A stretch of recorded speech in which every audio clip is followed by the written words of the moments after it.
The large classroom was a bubble of metal and light floating in the endless dark of space.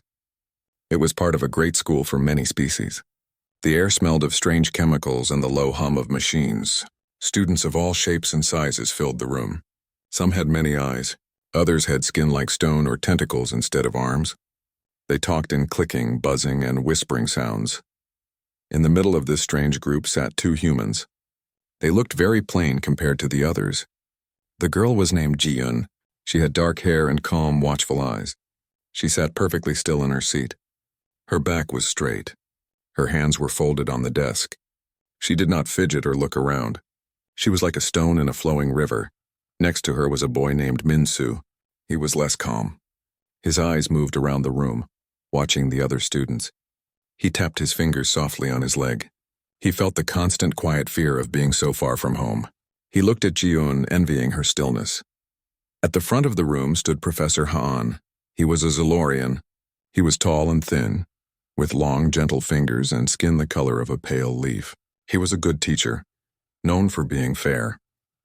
Today we continue our study of planetary classifications, Professor Han said, his voice soft but clear. A large holographic screen lit up behind him. The word Deathworld appeared in bold red letters. A wave of uncomfortable shifting went through the room. Many students glanced quickly at Ji-Yun and Min-Soo before looking away. As you know, the professor continued, a Deathworld is a planet with an ecosystem so hostile and dangerous that it pushes life to extreme levels of durability and aggression. Gravity is often high.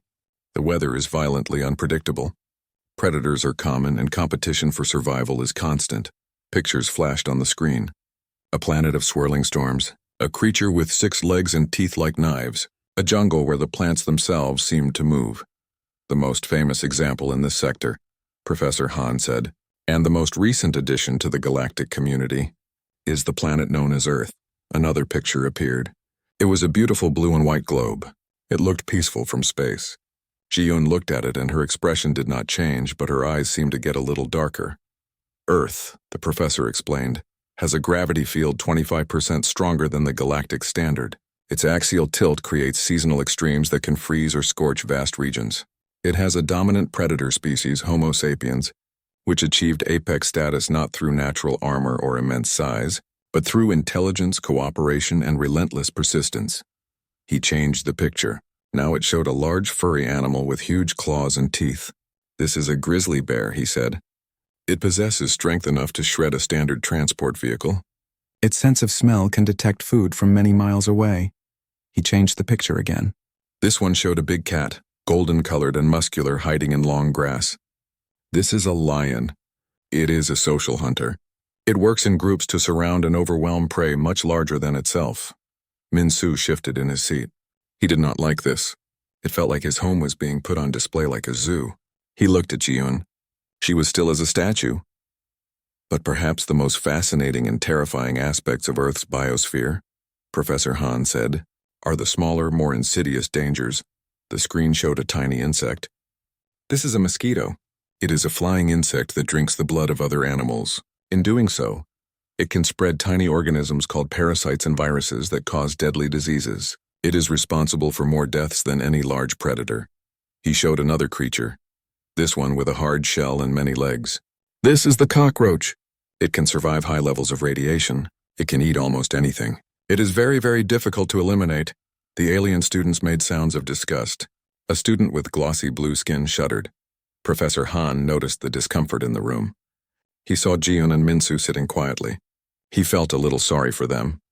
It is important to remember, he said gently, that to the life forms native to these worlds, these conditions are simply normal. They do not live in a state of constant fear. They are adapted.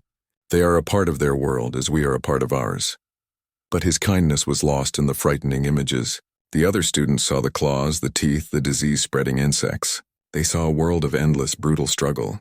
They looked at the two humans and saw creatures who came from a nightmare.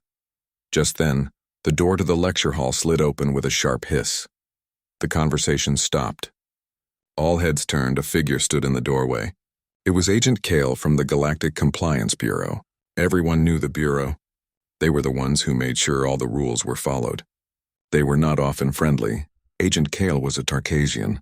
He was tall and broad, with a hard, shiny exoskeleton that looked like black armor. His face was rigid, with 4 dark eyes that did not blink. He moved into the room, his steps heavy and precise. 2 sleek, silent robotic aides floated in behind him. The room became very quiet. "Professor Hahn." Kale's voice was a dry, grating sound. It held no warmth. "My apologies for the interruption." "Agent Kale," Professor Hahn replied, his gentle voice sounding small next to Kale's. "To what do we owe this visit?" "We are conducting random compliance checks," Kyle said, his 4 eyes scanning the room. They passed over the other aliens and stopped, locked on the 2 humans. "Recent intelligence suggests a potential for unregistered adaptive bioweaponry in Deathworld populations. We are here to ensure the safety of the station." Minsu's heart started to beat very fast. This was bad. He knew what compliance checks could mean for humans. He had heard stories. Ji-un, for the first time, moved. She turned her head just enough to see Agent Kyle. Her face was still calm, but her eyes were now focused like a soldier assessing a threat. Kyle walked slowly down the aisle between the desks. The students shrank back from him. He stopped a few feet from Ji-un's desk. "You," he said, pointing a hard, chitinous finger at her. "The human female. Designation, Ji-un. You will come with me for a full bioscan and decontamination procedure." A wave of whispers went through the class. Everyone knew the decontamination procedure. It was not a simple scan. It was invasive. It involved deep-level genetic sampling. It was meant for creatures suspected of carrying plague. It was humiliating and, for some species, painful. Minsu jumped to his feet. His chair scraped loudly against the floor. "You can't do that," he said, his voice tight with anger and fear. "She hasn't done anything." "There's no reason." Agent Kale turned his 4 cold eyes to Minsu. "The reason is precaution," he said flatly. "Your planet is a death world. Your biology is a potential threat. Your protest is noted and dismissed." He gestured to his floating aides. "Secure the subject." The 2 robotic aides glided forward. Their metal arms reached out for Ji-un. This was it. The moment everyone was watching. Ji-un did not look at the robots. She did not look at Minsu. She kept her eyes on Agent Kale. As the cold metal fingers of the aides were about to touch her arms, she did not pull away. She did not fight. She simply looked at him, and then everything went wrong. The lights in the ceiling flickered violently. The steady hum of the station's power systems rose into a high-pitched whine that made everyone cover their ears.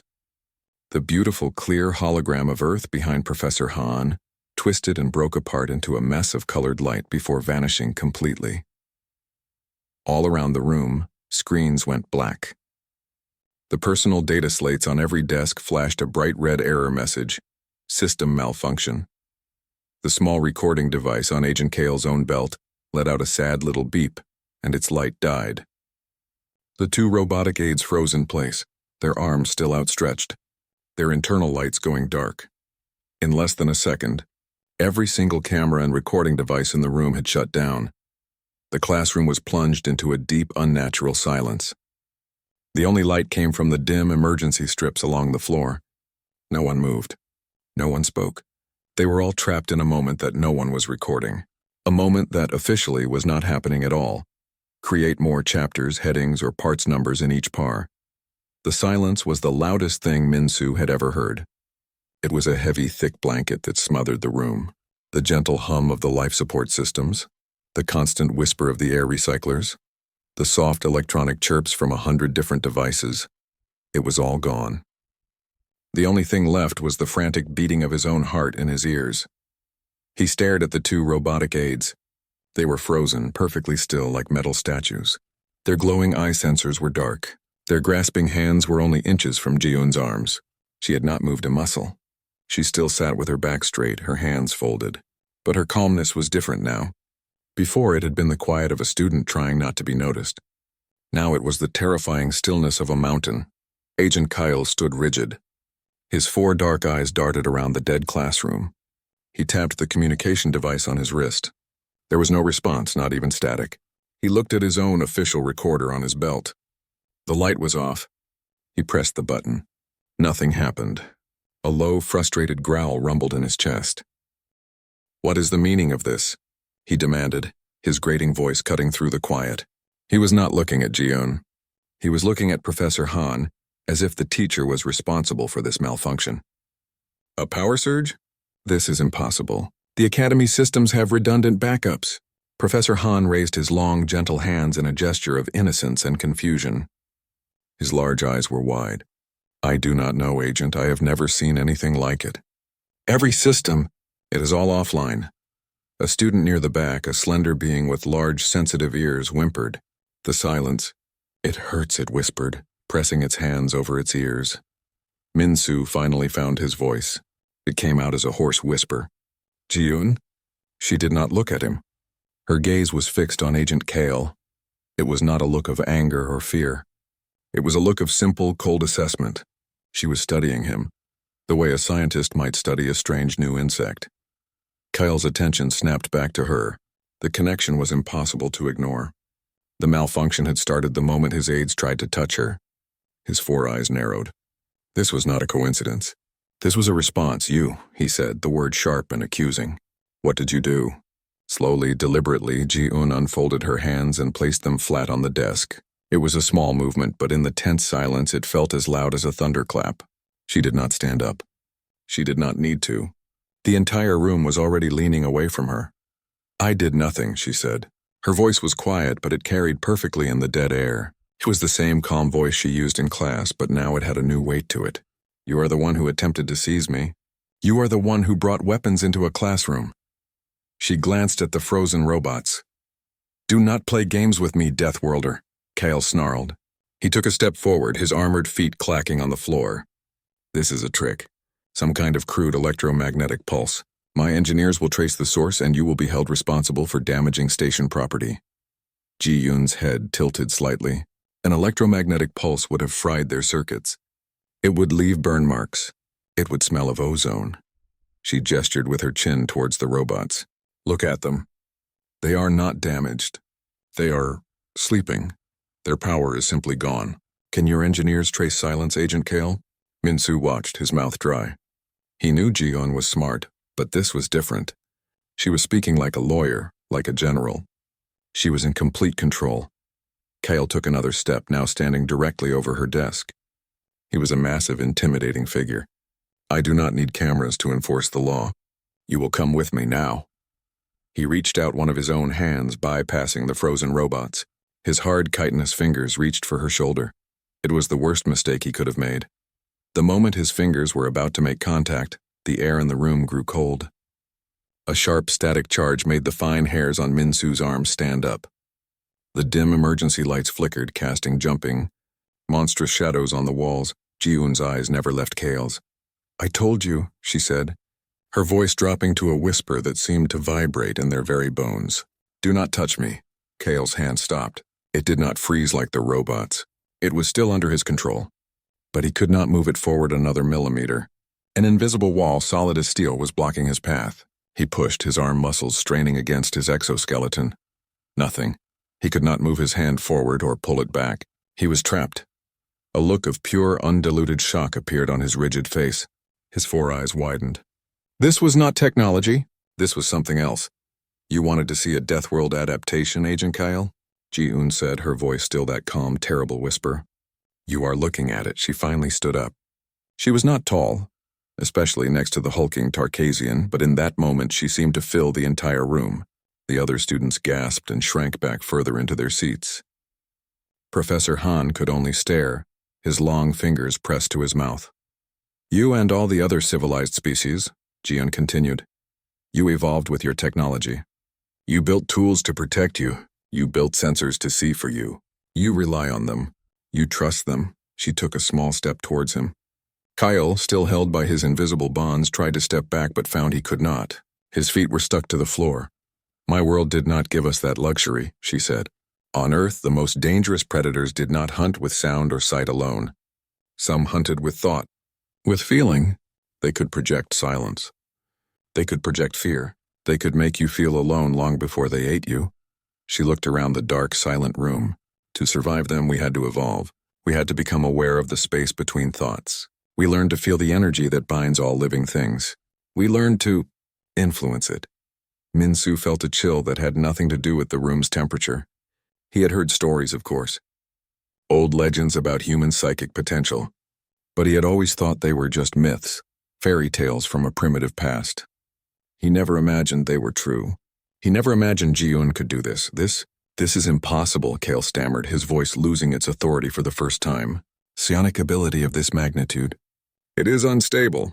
It is untraceable. It is untraceable because you are looking for a weapon, Ji-un replied. You are not looking for a shield. My people learned to hide this ability. We learned to make it quiet. We learned to make it look like nothing. We did this so we could walk among you, so we could have peace. She leaned closer to Agent Kale, her dark eyes holding his fore. You call us Deathworlders because of our storms and our beasts. You are wrong. The true strength of Earth is not in its claws and teeth. It is in the mind that learned to command them. It is in the will that learned to be silent. She paused, letting her words sink into the terrifying quiet. This is a warning, just one. You will take your robots and you will leave. You will not report this. You have no proof. You only have a story about a human girl who made the lights go out. No one will believe you. She glanced at the frozen aides. As if a switch had been flipped, the internal lights on the robots flickered back on. They whirred softly, their arms retracting. They looked confused, turning slowly as if waking from a dream.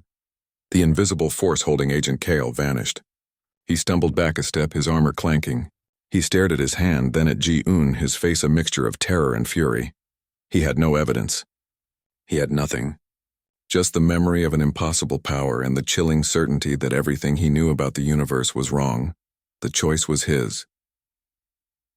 Create more chapters.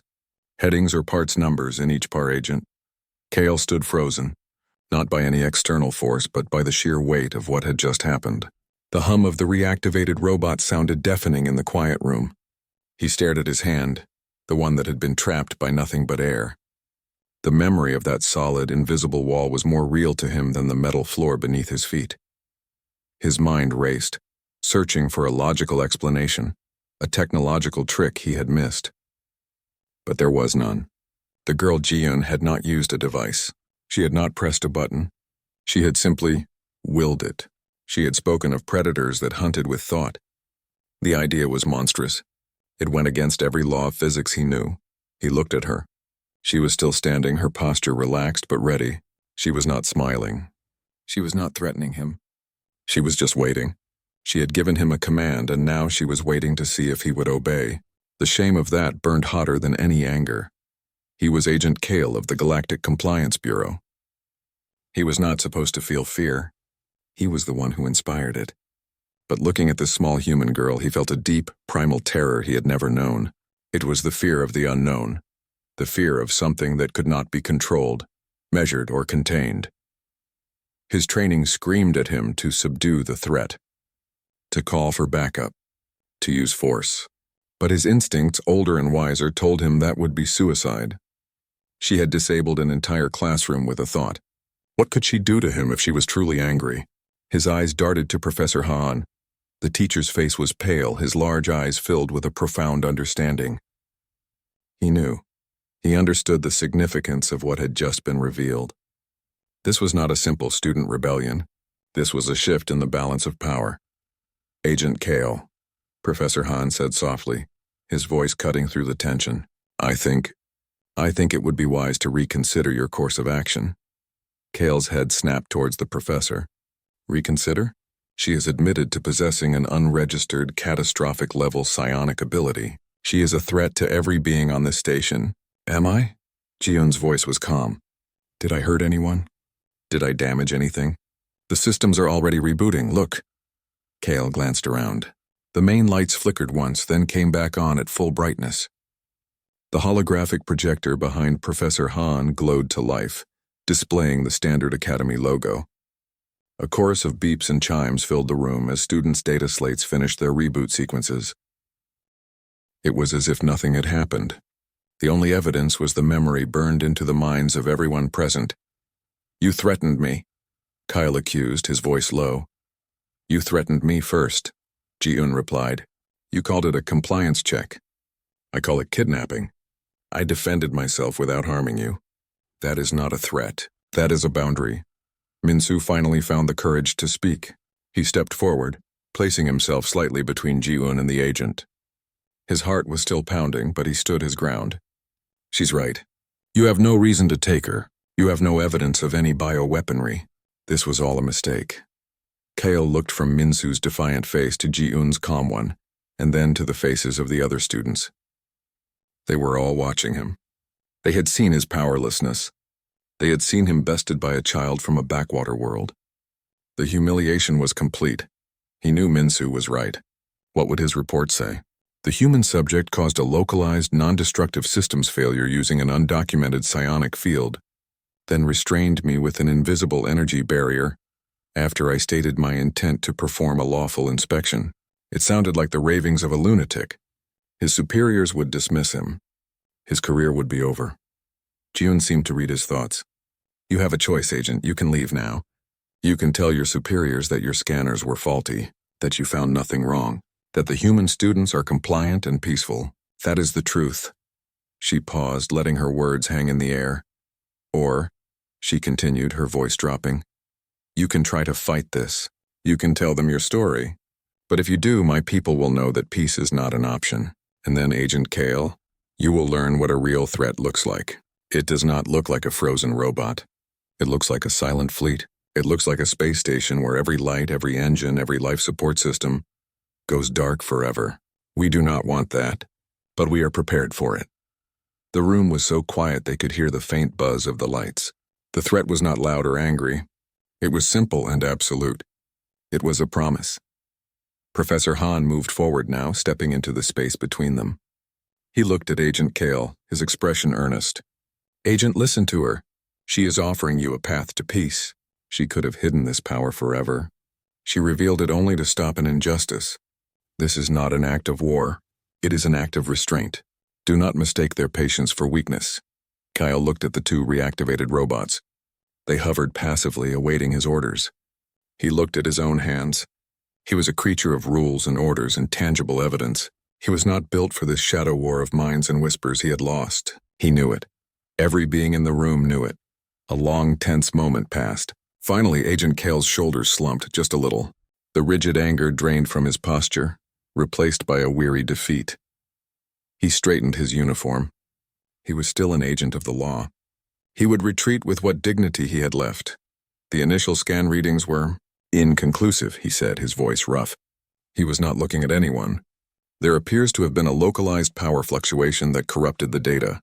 A full investigation of the station's power grid is recommended. He turned his cold eyes to Ji-eun one last time. There was no warmth in them, but the open hostility was gone, replaced by a new wary respect. The compliance check for the human students is concluded. No further action is required at this time. He gave a sharp, jerky nod to his robotic aides. With me. Without another word, Agent Kale turned and walked stiffly towards the door. The two robots glided after him. The classroom door hissed open and then closed behind them, leaving the room in a state of stunned silence. The moment the door shut, a collective sigh of relief passed through the students. The tension broke like a snapped wire. Ji-eun slowly sat back down in her seat. The powerful, terrifying presence that had filled the room seemed to withdraw back inside her. She folded her hands on the desk again and stared straight ahead, looking once more like a quiet, ordinary student, but no one would ever see her that way again. The door hissed shut, sealing the classroom away from Agent Kale. For a long moment, nobody moved. The silence was different now. It was not the dead electronic silence from before. It was the heavy, breathless quiet of a crowd waiting for the next explosion. All eyes were fixed on Ji-eun. She had returned to her seat. Her hands were folded neatly on the desk. She looked down at its surface, her face unreadable. She seemed smaller again, but the memory of what she had done was a giant ghost standing behind her. Minsu was the first to break. He let out a long, shaky breath and slumped into his own chair. His legs felt weak. He looked at Ji-eun, 1,000 questions fighting in his mind. How? When? Why didn't you tell me? But he didn't ask any of them. He just reached over and gently put his hand on her arm. She flinched. It was a tiny, almost invisible movement, but Minsu felt it. He pulled his hand back as if he had been burned. He saw then that her calm was a mask. The skin on her forehead was shining with a fine sweat. Her knuckles, where she held her hands together, were white. The effort of what she had done of holding that immense power in such perfect control had cost her dearly. Professor Ha'an cleared his throat. The sound was soft, but it made several students jump. He walked slowly to the front of the class. He looked older than he had at the start of the lesson. His gentle eyes were shadowed with a new, heavy knowledge. "My dear students," he began, his voice quiet but firm, "what has happened here today? It is something unprecedented. It is also something that must remain in this room." He looked at each of them, his gaze lingering on the more nervous-looking aliens. Agent Kale made a choice. He chose to walk away. He chose the peace of a lie over the chaos of a difficult truth. We must now make the same choice. A student with feathery antennae raised a trembling hand. "But Professor, what she can do? It's terrifying. What if she what?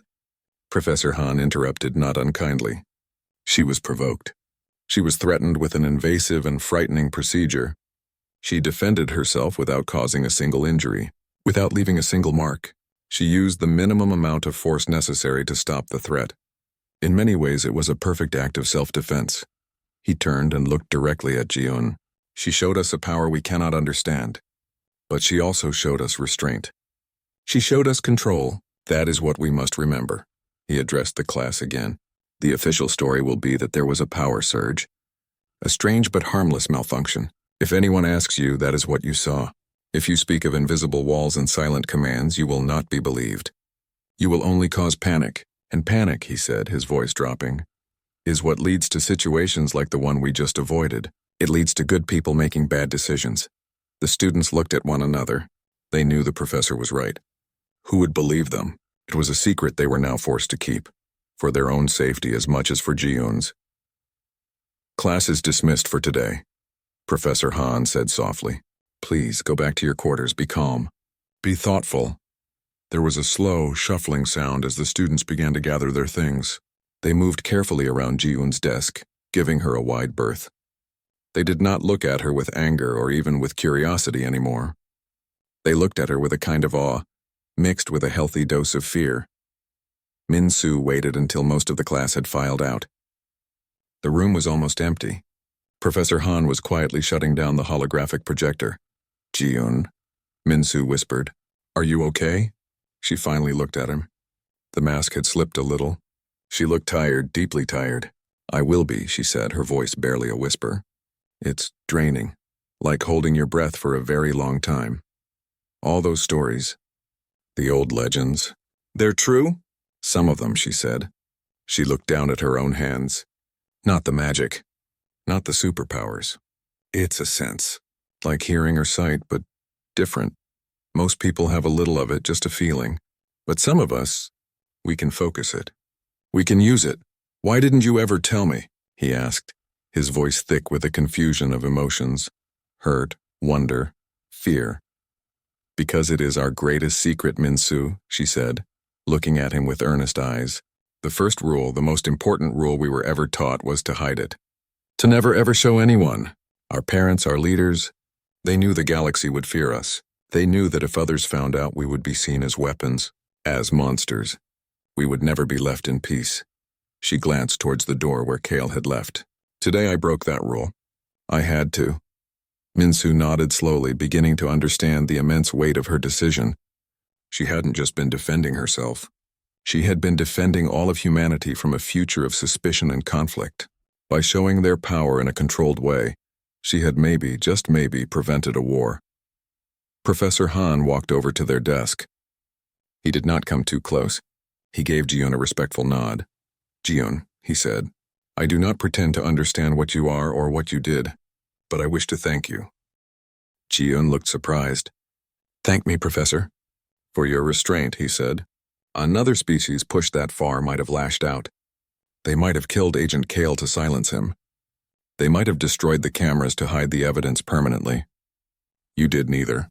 You gave him a way out. You gave us all a way out. That is remarkable." He sighed, a long, weary sound. "The galaxy is a young place. We think we know everything. We classify planets as safe or deadly. We think we understand power because we can build big ships and big guns. Today you taught an old teacher a new lesson. True power is not in the strength to destroy, but in the wisdom to choose not to." He offered her a small, sad smile. Now you should both go. Get some rest tomorrow. Tomorrow will be a new day. It will be different. But we will face it. Ji-yoon and Min-soo stood up. Ji-yoon's legs were a little unsteady and Min-soo instinctively offered his arm. This time she did not flinch. She leaned on him just a little as they walked out of the classroom. The hallway outside was bright and noisy. Students from other classes were laughing and talking, completely unaware of the earthquake that had just happened in the lecture hall down the hall. To them, it was just a normal day. For Ji-yoon and Min-soo walking through that crowd, the world had changed forever. They were carrying a secret that could shatter the peace of the station, but they were also carrying a new, fragile hope. A hope that maybe, just maybe, humans could find their place in the galaxy, not by hiding what they were, but by showing the strength of their character. The next morning, the walk to class felt longer than ever. Min-soo's stomach was a tight knot. He kept glancing at Ji-woon, who walked beside him with her usual quiet grace. But he could see the tension in her jaw. She was preparing herself. They turned the final corner. The door to the xenobiology lecture hall stood before them, just like it had every other day, but it felt like the entrance to a dragon's cave. Min-soo took a deep breath and pushed the door open. The noise from the day before was gone. The usual chatter and buzzing were absent. As they stepped inside, a hush fell over the room. It was not the terrified silence from when the cameras died. It was a watchful, heavy quiet. Every student was already in their seat, and every head turned to watch them enter. Min-soo felt their eyes like a physical weight. He forced himself to walk forward, his shoulders squared, trying to look confident. He led the way to their usual seats in the middle of the room. This was the first change. The day before, their desks had been surrounded. Now there was an empty space around them. The students at the desks in front, behind, and to the sides had subtly shifted their chairs away. It was a small movement, but it created a clear circle of empty space isolating them. It was a bubble of caution. No one met their eyes directly. As Min-soo and Ji-yoon sat down, the other students looked down at their slates or pretended to be very interested in the blank wall at the front. But he could feel their sidelong glances. He could feel the whispers that were being held back. Then a large student named Bohr, from a heavy-gravity world known for its immense strength, stood up. He was nearly 8 feet tall with thick, stony skin. The day before, he had been one of the students who had laughed the loudest at the description of Earth's dangers. He had often made jokes about how fragile humans were. Min-soo's muscles tightened. This was it. The first challenge, Bohr walked towards them. His heavy footsteps echoed in the quiet room. He stopped at the edge of the empty space surrounding their desks. He did not step into the circle. He looked at Ji-yoon. Then he did something Min-soo did not expect. He bowed. It was a slow, deliberate dip of his head, a universal sign of respect. When he straightened up, his stony face was serious. "I was wrong," Bohr said, his voice a low rumble. "I thought strength was only in the muscle. I thought a Deathworld was only about teeth and storms. I did not understand." He looked around the room as if daring anyone to disagree. "You have a different kind of strength. A quiet strength. I respect it." He gave another small nod, first to Ji-yoon, then to Min-soo. Then he turned and walked back to his seat. The silence in the room changed again. The fear was still there, but it was now mixed with something else, acknowledgement. Professor Han entered the room. He looked tired, but he gave the class a small, warm smile. He did not mention the events of the previous day.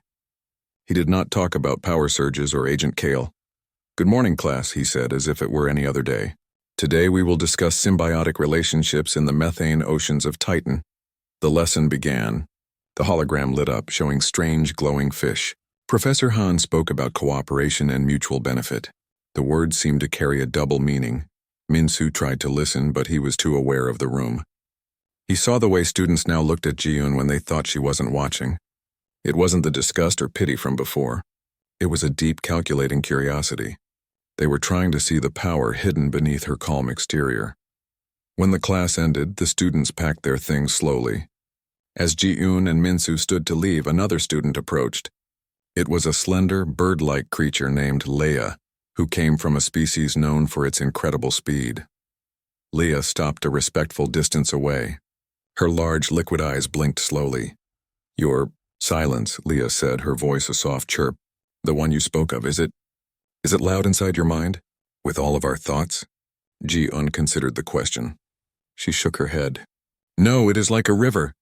I can choose to listen to the whole river, or I can focus on a single stone. Most of the time I just let the water flow by. Leah seemed to think about this. It must be peaceful, she chirped, a note of wonder in her voice. To have such quiet inside. She gave a little bow of her own before quickly flitting away. As they walked out into the hallway, the bubble moved with them. The crowd of students parted subtly to let them pass. No one jostled them. No one bumped into Minsu's shoulder by accident like they used to.